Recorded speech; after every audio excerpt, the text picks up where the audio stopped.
Hi everyone, we're live. Welcome to another STEM Women Hangout on Air. And this time, coincidentally, Mother's Day, we're speaking about STEM parenting. And our guests today are Bill, Laverne, and Rajni. And we're hosted by Zuleyka and me, as usual. So with this hangout, we'd like to cover all ages. We talked to Bill about parenting his young daughter, and Laverne will talk about parenting her adolescent daughter, and Rajni will talk about parenting her teenage daughter through high school and college. So let's start things off with Bill. Hi, Hey. Bill. How are you? Great. So, yeah, in the middle of a weekend, of course, with a very energetic young lady, and she is nonstop like most 4-year-olds. But we try to squeeze in as much, science and engineering and hands-on stuff as we can. In between everything else, from getting up in the morning and making breakfast to brushing your teeth at night. Anyway, so exhausting weekends. So that's actually something I've noticed you do on Google+. You share your science activities with your daughter. I think for Science Sunday today you showed about how to clean copper coins and things like that. Can you talk to us a little bit about how you use this sort of hands-on approach to actually doing science with her to support her interest in STEM? Oh, absolutely. I mean, so the most important thing for me is that my daughter not be afraid at all of science, engineering, making things herself, being able to, everything from being able to just deal with a household all the way through perhaps to a career. And I think the key to that is just getting your hands dirty, going for it. And so she and I and my wife, we try to do things all the time. Last night was just serendipity. She had found this lucky penny, happened to be in the year that I was born, and so we said, okay, let's figure out how to clean it. And so we talked through the science of that, and then the practicalities. Everything from getting out the measuring spoons and putting together a bowl full of, etchant, and then we could kind of talk a little bit. I mean, she's 4.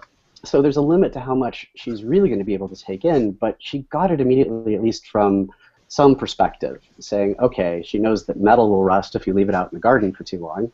That's what happened to her favorite shovel. And so the same thing happened to mine too. Copper, yeah.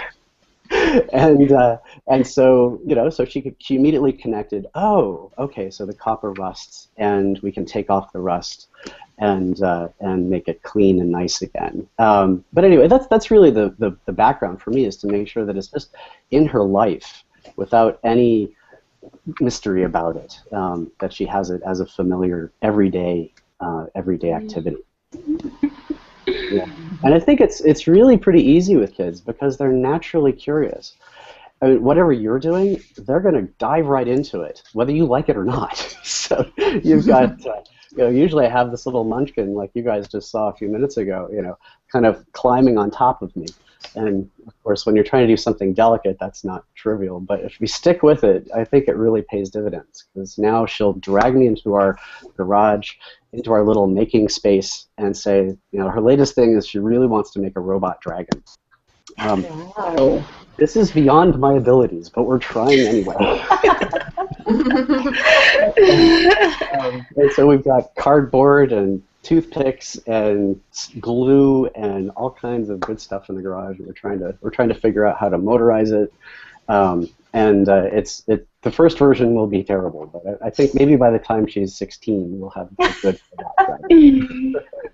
Oh, I have faith in this Zoe. Yeah, I think it will be there before then. yeah. She is persistent if nothing. So. Yeah. So what are some of the challenges in making sure that she stays engaged with what you do? I mean, you said that she's naturally curious, so she's always wants to know what's going on, but I'm sure she also can get quite bored easily as well. How do you make sure, that she, how do you keep her attention?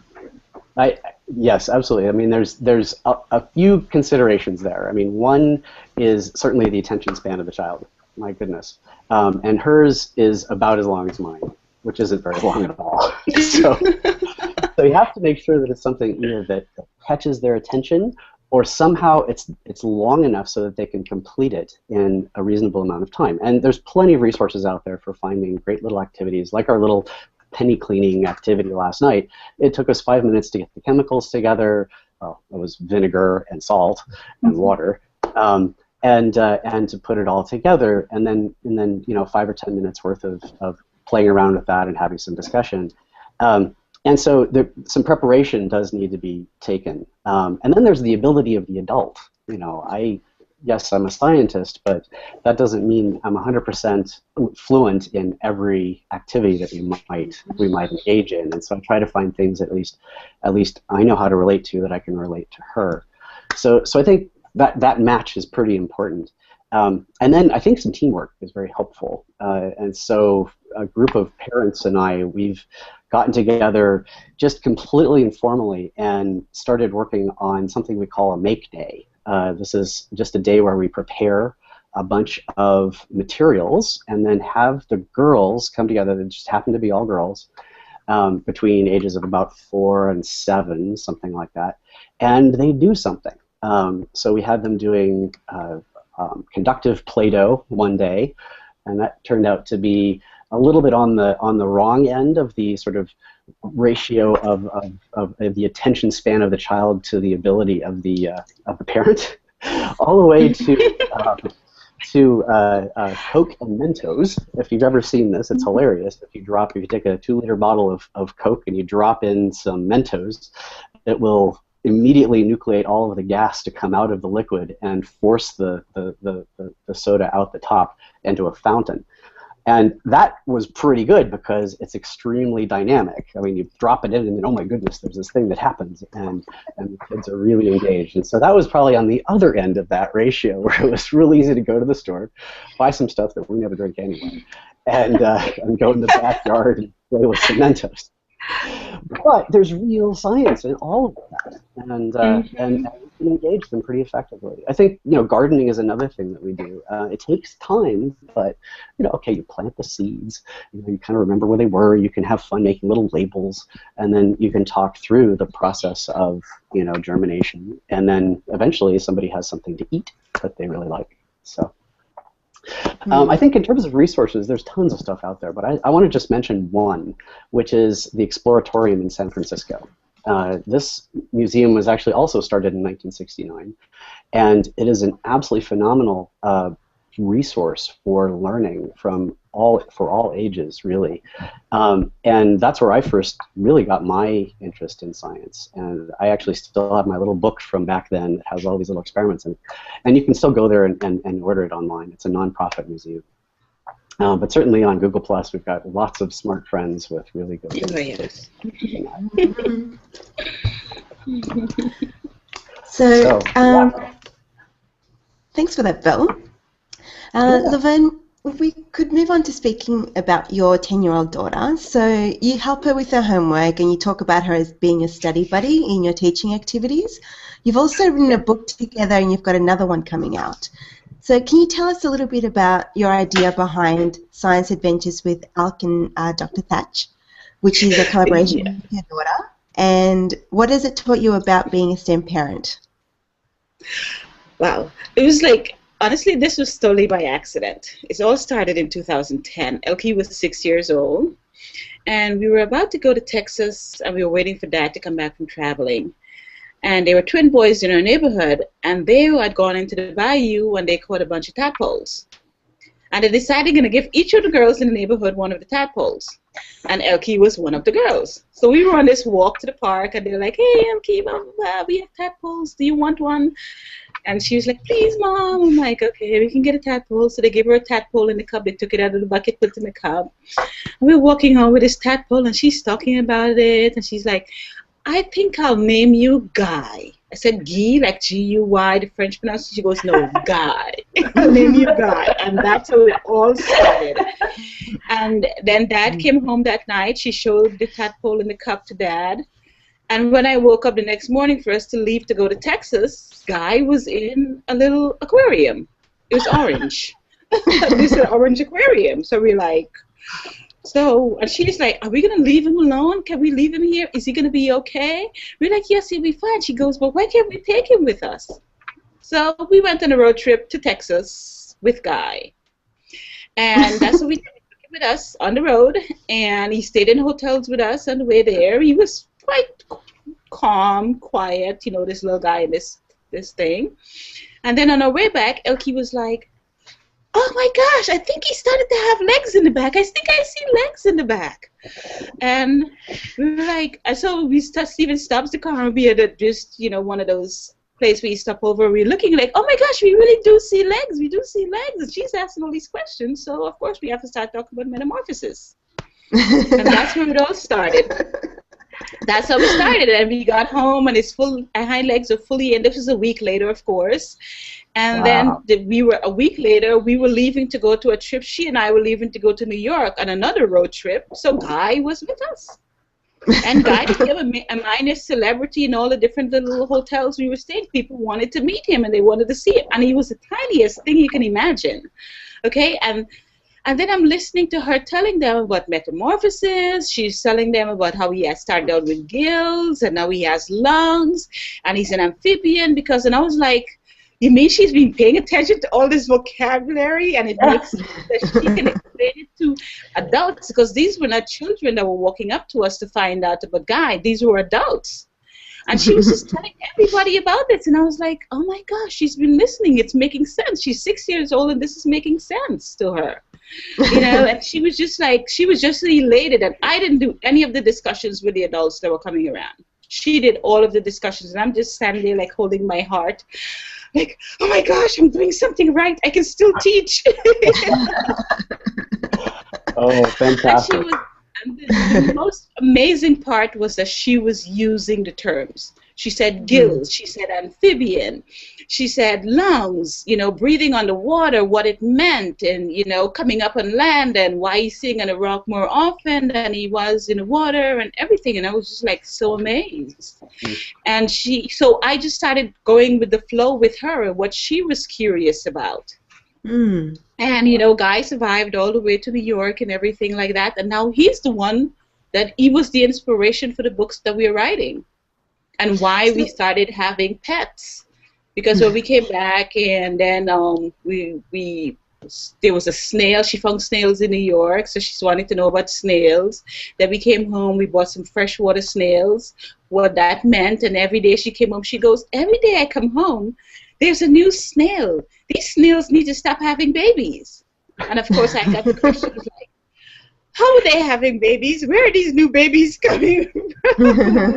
Now I have to talk about snail sexuality. How am I going to do this? And my husband was like, I want to hear this lesson.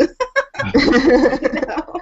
So she guided all of that. And even when we were walking one day around the neighborhood, okay, and we also found a turtle. I found a turtle on the way home from dropping her off at school, and I picked it up and said, oh, I'm going to show this to her. Not planning to keep a turtle, but yes, we did. We kept a turtle, you know. And she's curious. She wants to know, and she just doesn't want to know that they're a turtle. She wants to know why they're a turtle. What makes them different? How do they eat? What do they eat? Why do they eat? And why do they do that? And she closely observes them, and she goes, so do turtles regurgitate? I said, why? Because she's looking at the way their tongue is moving and what they're doing with the food, just like she did with the frog. And she's using these terms that I mentioned to her.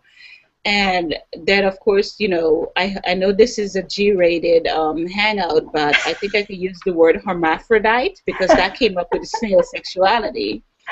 And I thought my mother would say, oh, no, you don't want to do that. So my mom was like, no. She goes, I was watching this really fantastic program on PBS where they were talking about the beauty of Eden, and it was they were talking about Cuba, and there was a section on snails. Maybe you want to show her that video, you know, about it. So I went to PBS and I found a video. I shared that with her, and then of course they had some about turtles. These were sea turtles, and she talked about, oh, they are different than the ones we have because they're land turtles. Why they're this? Why they're that? We have a cat now. She doesn't just want to know that She wants to know what kind of cat it is. Why is it that kind of cat? The way the lady told us it was a seal point, and she went and found out exactly that it's a Tonkinese and why it's a Tonkinese and what makes it different and why, how the blend makes her so playful and why her eyes are blue. But our cat is also cross-eyed. She couldn't find information on why we have a cross-eyed cat, but she keeps looking. You know, and even the dog that we have, and also too, now she's telling me about why did we have to put a flea collar on the dog, because the fleas will leave the cat and go to the dog where they would want to stay more. So the cat's fleas have left the cat and gone to the dog, and we need to protect the dog more than we just like, how do you know that? She goes, because she reads all these books, I mean, like expository books that really give you the detail and the scientific information about the different animals. So we just can't say it's a turtle or it's a snail. Why is it a turtle? Why is it a snail? Why is it different? How does it eat differently than we do? Why do they eat this? And all of those things. And then one day we said we were going to go, we call it turtle hunting on Sundays because that's where we do a lot of our adventures. And as we were walking out, she goes, you know, this is like an adventure. I said, why is it like an adventure? Because she goes, we find new things, we find different things, we talk about them. And adventure is about discovering new things. So that's how we came up with Science Adventures with Elkie and Dr. Thatch. You know? So could you show us, can you show us one of your drawings from the book? Yes, our artist was just sending some of these over today, and it was just so funny. They just made me laugh so much. Hold on, this is the cover. And I started screen share. Can you see it? Yeah. Yeah, so yes, she and I are on the cover. And that's me. I'm Mama Frog with the flower in my hair. I just get called Mom in the book. And this is Elkie with her hands and legs up, and you know, she has eyelashes too. And the one right above Elkie that I'm going around a circle in, that's Guy. So Guy is now a fictional character in this book, but we do talk about him going through the process. So we met him. We're sitting on the back side of the banks, and we met him, and we're going to talk to him about how he's going to go through this metamorphic process, and he's going to grow into a frog, and what he's going to see about himself changing, and of course we're using the terms.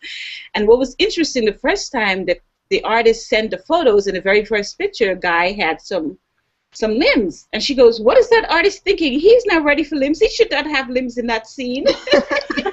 They have to growing eventually. So she gets it. And I mean, she's very detail oriented about everything that is going on, and it has to be accurate. So my accuracy about being a teacher and about studying science and studying engineering is coming across naturally from her as we go through these different things. I'm sure she's going to say, I hope that snail is sitting on a rock and not deep in the water, unless he's a freshwater snail or he's a water snail. She's going to go through those details. She hasn't seen all the photos. And then I'll send it back to the artist and say, okay, Elkie needs you to correct this or that. All the instructions always come from Elkie as to what they need to change, or even the shape of our characters. I liked another shape that the artist was going to do, and no, she said, no, I prefer this one, because I want us to look, in a sense, real and not so real, because it is a fictional story, even though we're using the science vocabulary. So it's just like I said, she leads it all. And in that, in the same time, in doing this with her, it helps me to study, because now I have to take, even though I have New York certification, I have to take my Florida certification. And I'm doing middle school science, and when I sit to study with my books, she's there and she's asking me questions. We were doing one about vertebrates and invertebrates, what they are, who they are, why they're that way. So a lot of my biology knowledge is coming from her questions, even though Dad's undergraduate degree was in biology. And he steps in every so often and enlightens us, because I'm engineering. I study physics and engineering, not biology, but I'm learning through her curiosity. So, and then it helps. Sorry. No, that's fine. We just wanted to jump in with Rajni as well, because speaking of biology, your daughter just finished a degree in neuroscience, and you run your own lab. How has your experience being a scientist helped you guide her career? Right. So I guess like any working parent, it began when the daycares were closed, and I would take her into the lab with me. And I remember having a drawer full of goodies, things like pipette tips and boxes and tubes and things that she could play with. I guess, by the time she got to middle school, we were doing experiments. Some of them were done at home, and some of them were in the lab. And every year we had a different one for the school science fair.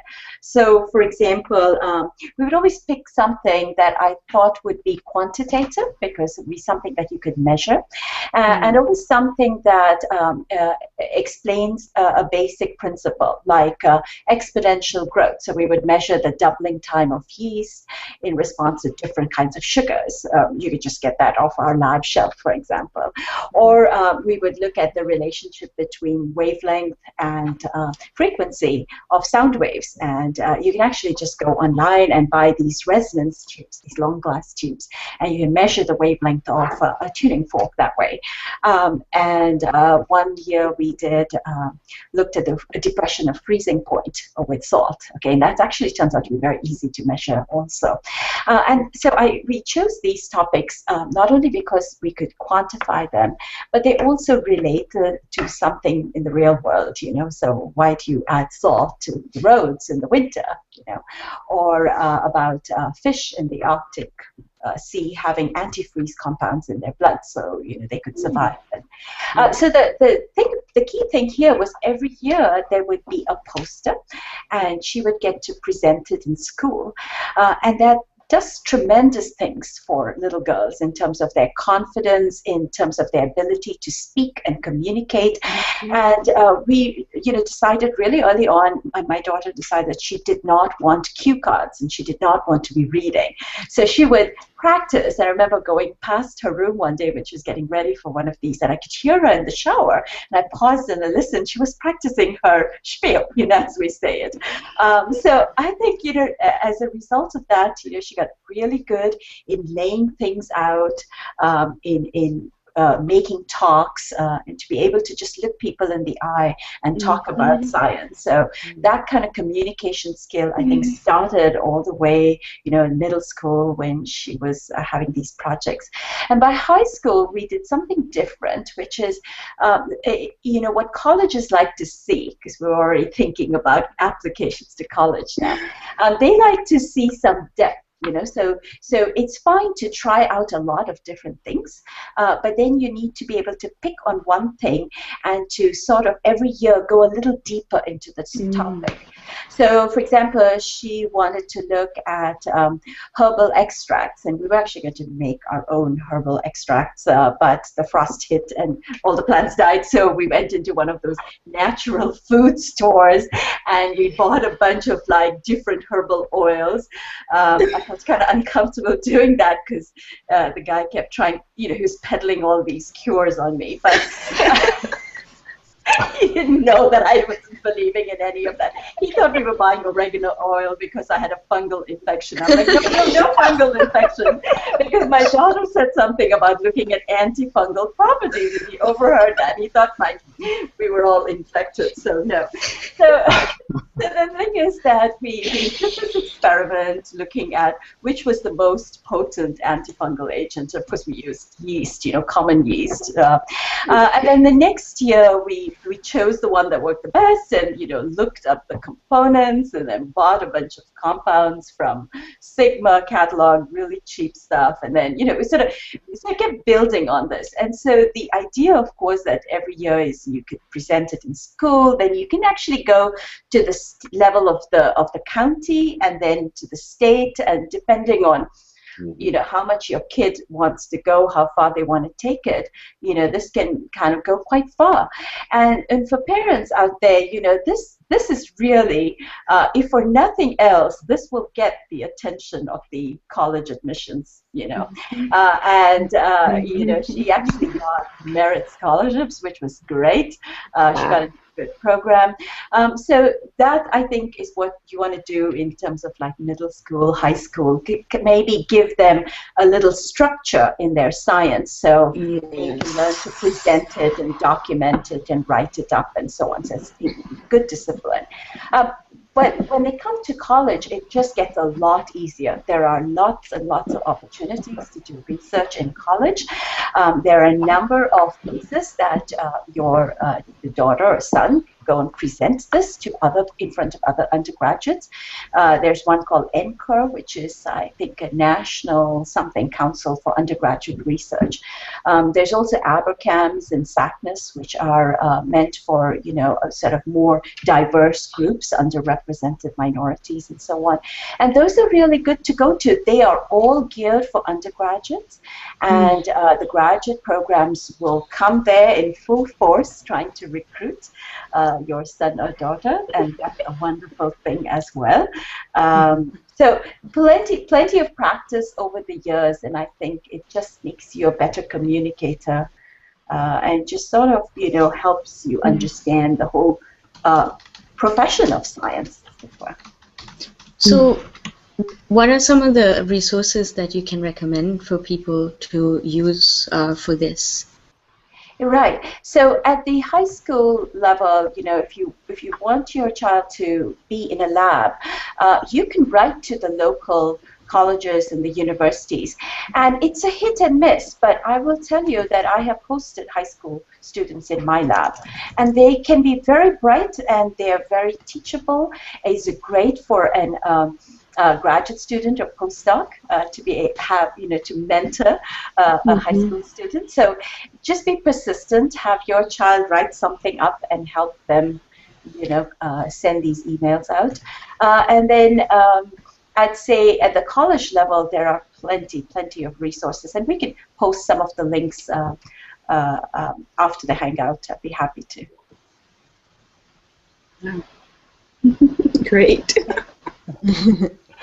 So I think I have a sorry, question. Billy, did you? Yeah. I have a question for everybody. To what degree do you think the role of your activities have fed into the confidence of your children with respect to science? I've seen. Anyway, I'm just curious about that.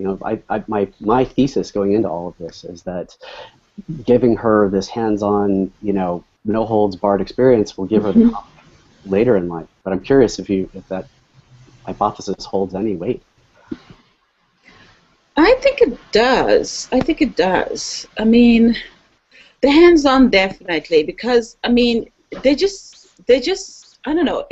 For example, we all know that they're curious, and then we're feeding their curiosity by providing these activities. We're feeding their curiosity by answering their questions or pointing them in directions to find answers to their questions.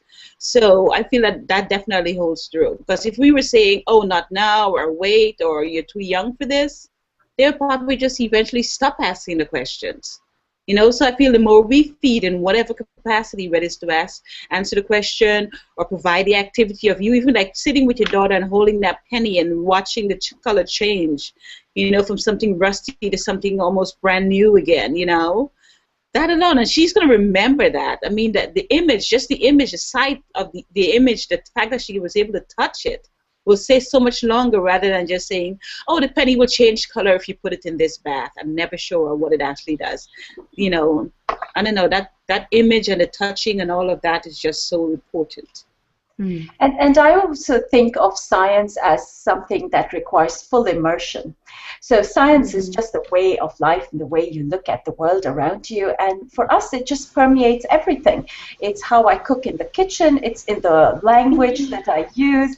It's the way we ask questions every day. And it's good to get them starting to think like that, very early on. And that's something, no matter what their future career, that is something it's going to stick to them their entire lives. Yeah, you don't have to be a scientist to think scientifically. Yeah. Science is not a 9-to-5 job. No, that's like we've referred to our hashtag is backyard science. If it happens in our backyard, we can study it. Then we see a frog in the yard, we're running after it, taking pictures or looking at it to see more about it, to find out what kind of a frog it is and things like that. If there are mushrooms growing, why are they growing? What's in that soil that's making them grow? Anything. And they just ask questions. The first time, Elkie was about 1.5 years, and I bought a little magnifying glass and I gave it to her. And she goes, let's go outside, because she talked early. Okay, we went outside, and she said, "Oh, let's go look at ants." And I'm like, "How does she know you're supposed to look at ants through a magnifying glass?" You know? And I was just thinking because she wanted to see them larger, and then she was upset because they wouldn't stay still. So I had to explain that part, why they wouldn't stay still, because they don't want you to just look at them or, whatever. They're on their way, they're on their business and things like that, But the natural curiosity is just there, and we just, like I said, feed it as much as you can, because they'll continue to ask questions even if it's, whatever they do. I think mine is going to be some kind of actress or something. She loves being on the stage. She loves being on the stage. But then she believes to be in all those Disney shows, and those girls are so smart, she believes you have to be smart to get that part. So I'm going to let her keep believing that, so she'll keep building the brain muscles and be an actress and actually be smart. Well, thank you all for your contributions. We've run out of time, but I did want to just quickly ask whether any of our guests had any last bits of wisdom or any comments you wanted to share with our viewers. Do not be afraid to say you do not have an answer, because then your child will think you're perfect all the time. Don't be afraid to say it. Even in the classroom as a teacher, I say, I do not know, but let's find out together. Don't be afraid to say I do not know. And enjoy your time together. Yes, yes, laugh, cry, say, why? This is so fantastic. Thank you so much. Well, thank you all for being with us, and thanks to our viewers and our followers. So that's it for this week. We'll be back in another 2 weeks with another Hangout on Air. So you can follow us on our Twitter at STEM Women, and you can also read a summary of today's Hangout on our website, which is stemwomen.net, and we'll speak to you all soon. Thank you all again. Thanks for joining, everyone. Bye. Bye. Bye.